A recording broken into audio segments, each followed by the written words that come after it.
Welcome to my YouTube channel A to Z classes by Gaurav sir. जैसा कि कल आप लोगों से प्रॉमिस किया था कि अब एनसीईआरटी सीरीज लाऊंगा, क्योंकि सीयूईटी वाले लोग जो तैयारी करना था कर चुके हैं। और एनसीईआरटीज में आज करूंगा पॉलिटिकल साइंस 12th क्लास का सेकेंड वाली बुक, मीन्स इंडिया के रिस्पेक्ट में जो पॉलिटिक्स है आफ्टर इंडिपेंडेंस कैसे कैसे चला है, उसमें हम देखेंगे आज चैप्टर नंबर 4। जो अभी तक नहीं देखो या चैनल पे जो आप लोग नए हो तो आप प्लेलिस्ट में जा कर के पॉलिटिकल साइंस का 3 चैप्टर हमारे चैनल पे अपलोड हो चुका है। आप देखें पॉलिटिकल साइंस 3 चैप्टर। पहला तो क्या था, 3 चैलेंजेज हम लोग डिस्कस कर चुके हैं। फर्स्ट चैप्टर में फर्स्ट चैलेंज के बाद में डिस्कशन है इंडिया जब इंडिपेंडेंस गेन किया था तो मेनली हमारे पास 3 चैलेंजेस था। First, shaping the nation, chapter number 1।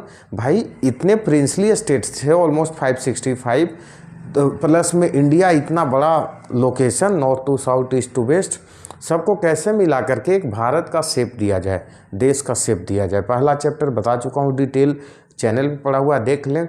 दूसरा चैप्टर जब वहाँ से चले तो क्या था, establishment of democracy, means democracy कैसे इस्टेब्लिश किया जाए। सेकंड चैप्टर है, देखना फर्स्ट 3 इलेक्शन तक पूरी तरह कांग्रेस का डोमिनेंस था, फिर देखेंगे धीरे धीरे डिक्लाइन होने लगी। ये था सेकंड चैलेंजेज कि डेमोक्रेसी कैसे इस्टेब्लिश किया जाए। बताया था इंडिया में पहला इलेक्शन जब हो रहा था लोग मजाक उड़ा रहे थे कि अरे भूखे नंगों का देश कैसे डेमोक्रेसी इस्टेब्लिश करेंगे। लेकिन फर्स्ट इलेक्शन याद करो 1952, मेजोरिटी ऑफ द इलेक्शन चूँकि 52 में हुआ था, ऐसे चल रहा था 51 से ही, इसलिए इसको 52 का इलेक्शन बोलते हैं।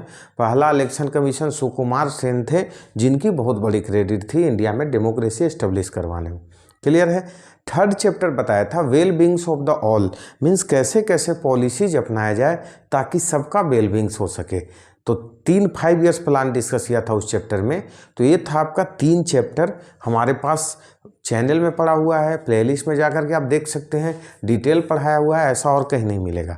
तो आज बारी है चौथे चैप्टर की और नाम आपके सामने है इंडियाज एक्सटर्नल रिलेशन, या इसी को बोलते हो IR, India's international relation. External relation या इसी को टिपिकल भाषा में और क्या बोल सकते हैं, इंटरनेशनल रिलेशन। इंटरनेशनल रिलेशन जैसे बोला जा रहा है कि भाई इंडिया के विद इन द कंट्री तो 3 टाइप के चैलेंजेस मेजोरिटी थे ही, आउटसाइड द कंट्री भी चैलेंजेस थे।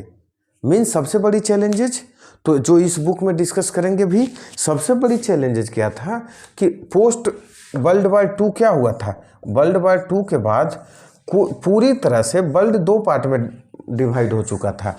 मीन्स क्या, एक पार्ट का लीडर USA था और दूसरे पार्ट का लीडर USSR। इसी को बोल सकते हो क्या, बाइपोलर वर्ल्ड में बढ़ चुका था, या कोल्ड वार जिसे बोल सकते हैं। तो इंडिया के पास चैलेंजेस था, किस ग्रुप में जाकर के तुम सब मिल जाओ, किसे सपोर्ट करो। हम लोग जस्ट इंडिपेंडेंस गेन किए थे तो हम लोग बोले भाई हम लोग किसी ग्रुप में नहीं जाएंगे, हमें तो दोनों से अभी मतलब है। तो यहाँ पे इंडिया क्या फॉलो किया, नेम का पॉलिसी, जो हम इस चैप्टर में डिस्कस करेंगे। अभी बता रहा हूँ इस चैप्टर में क्या क्या पढ़ेंगे। दूसरी चैलेंजेस क्या था, तो ये तो इंटरनेशनल देशों से था। दूसरी चैलेंज हमारा नेबरिंग कंट्रीज से भी था, नेबर से भी हमारा क्या था, समस्या था।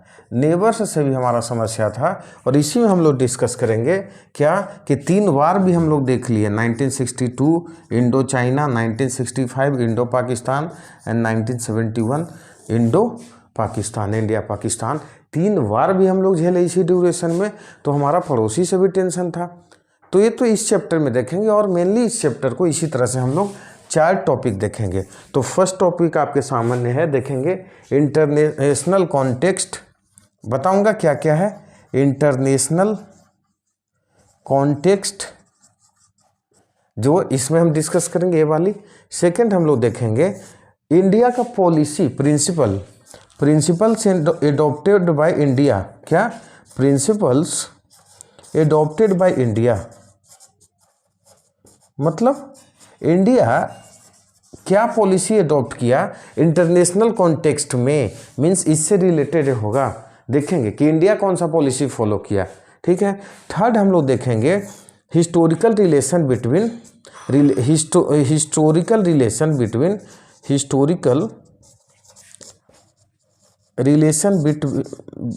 रिलेशन विथ बोल सकते हो, with China and Pakistan, China और पाकिस्तान से हमारा हिस्ट्री से ही कैसा रिलेशन रहा सो हम देखेंगे। इसी में हम देख लेंगे एक तो 1962, इसमें देख लेंगे 1965, 1971 और कारगिल वार 1999, ये सारे वार्स देखेंगे। यहीं पे इंडो पाकिस्तान के बीच में शिमला एग्रीमेंट हुआ था, सो देखेंगे इसी चैप्टर में। और लास्ट में देखेंगे इंडियाज न्यूक्लियर पॉलिसी, जो हमेशा CUET का ही फेवरेट हो चुका है।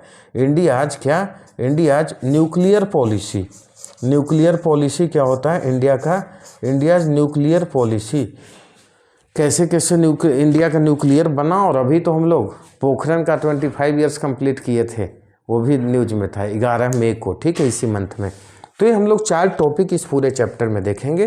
क्या क्या, international context, principles adopted by India, मतलब इस इंटरनेशनल कॉन्टेक्स्ट को टैकल करने के लिए इंडिया ने कैसे ऐसे प्रिंसिपल क्या एडॉप्ट किया, historical relationship with China and Pakistan के साथ रिश्ता कैसा रहा, और लास्ट में इंडिया जो न्यूक्लियर पॉलिसी अपनाया, इंडिया ने न्यूक्लियर पॉलिसी क्या एडॉप्ट किया।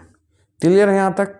हम लोग आज एक टॉपिक देखेंगे, छोटा सा ही टॉपिक है, क्या है वो है इंटरनेशनल कॉन्टेक्स्ट।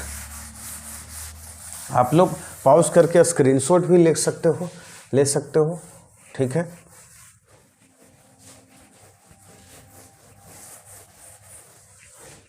क्या देख लिया हमने, इंटरनेशनल कॉन्टेक्स्ट।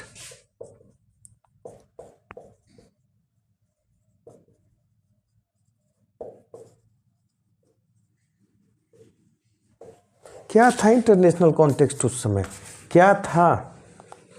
तो सबसे पहले तो क्या हो रहा था भाई, हम लोग आज़ादी कैसे मिली, कब मिली, 1947।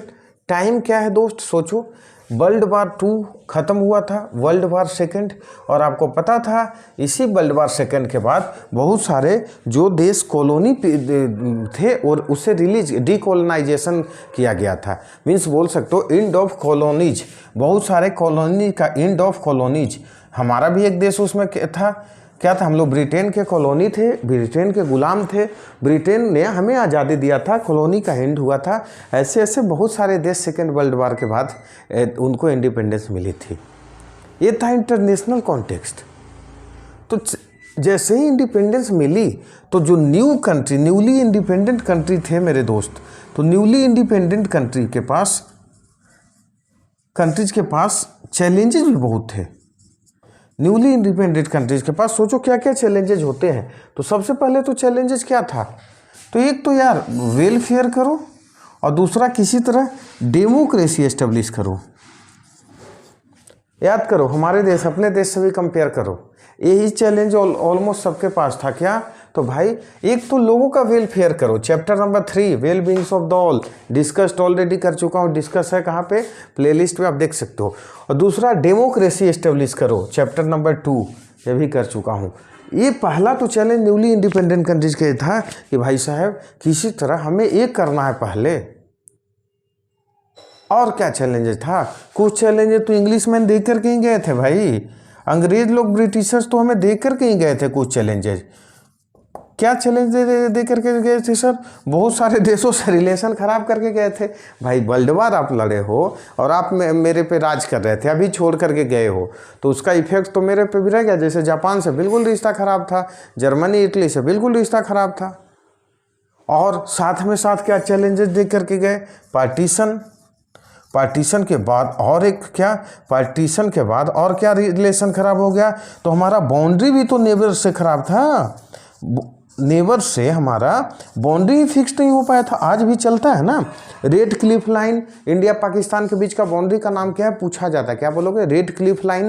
लेकिन पाकिस्तान से हमेशा विवाद है, बहुत सारे एरिया में वो नहीं मानता है। उसी तरह इंडिया चाइना के बीच में मैकमोहन लाइन है हमारा बाउंड्री, चाइना उसे मानता ही नहीं है। तो भाई ये तो इंग्लिश में लोग हमें दे करके गए थे, इतनी आसानी से थोड़े कमीना लोग छोड़ने वाले थे, दे करके गए थे ना चैलेंजेस। ये चैलेंजेस तो हमारे था ही, प्लस में हम लोग पोवर्टी एलिवेशन वेट कर रहा था कि भाई किसी तरह हमें निजात दिलवाओ।